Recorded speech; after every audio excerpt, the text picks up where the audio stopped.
Hi friends, mini ഫാമിലിയിലേക്ക് എല്ലാവർക്കും സ്വാഗതം. ഇന്ന് ഞാൻ നിങ്ങളെ ഉണ്ടാക്കി കാണിക്കാൻ പോകുന്നത് കാസർഗോഡൻ ദോശ. അരി വെള്ളത്തിലിട്ട് കുതിർത്ത് കൊണ്ടുവന്നതാണ്. ഇന്നലെ രാത്രി വെള്ളത്തിലിട്ടതാണ്. ഇത് ഇനി നമുക്ക് അരച്ചെടുക്കാം. ഇതിൻ്റെ കൂടെ കുറച്ച് സാധനങ്ങളുണ്ട്.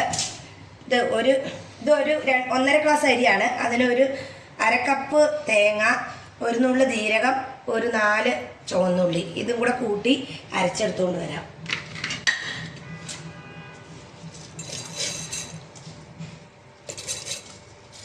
വെള്ളമൊക്കെ ഇച്ചിരി കൂടുതൽ കൂട്ടി വേണം ഇത് അരയ്ക്കാൻ. അരിയൊക്കെ അരച്ച് കൊണ്ടുവന്നിട്ടുണ്ട്. ഇതേപോലെ വെള്ളം പോലെ ആക്കണം. എന്താ ചട്ടി തീയ വെച്ചിട്ടുണ്ട്. ഇതിലൊക്കെ നമുക്കിത് കോരി ഒഴിക്കാം. എണ്ണയൊന്നും തൂക്കണ്ട.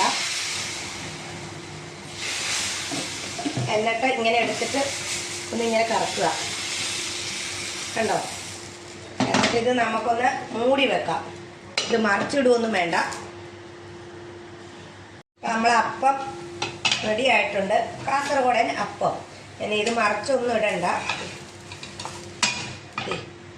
ഇതിൻ്റെ മുകളിൽ വേണമെങ്കിൽ ഇത്തിരി എണ്ണ തേച്ച് കൊടുക്കാം. വേണ്ടവർക്ക് നെയ്യോ എണ്ണയോ ഒക്കെ. ഞാനതൊന്നും തേക്കുന്നില്ല. ഒരു പണിയില്ല. ഇച്ചിരി വെള്ളം കൂടുതലാക്കിയാൽ മതി. നല്ല ടേസ്റ്റാണ് കാസർഗോഡൻ ദോശ. അപ്പം നമ്മുടെ അപ്പം കണ്ടോ നല്ല റെഡി ആയിട്ടുണ്ട്.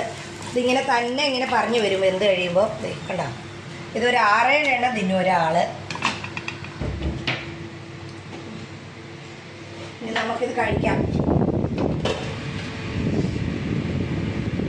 കാസർഗോഡൻ അപ്പം അല്ല, ദോശയാണ്.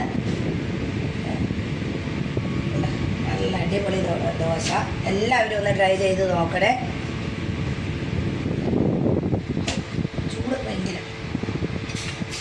ഇതിൻ്റെ കൂടെ ഞാൻ ഗ്രീൻ പീസ് കറി ആക്കിയിട്ടുണ്ട്. ഇനി കുറച്ച് എടുക്കാം. നല്ല രസമാണ് കറി കൂട്ടി തിന്നാൻ.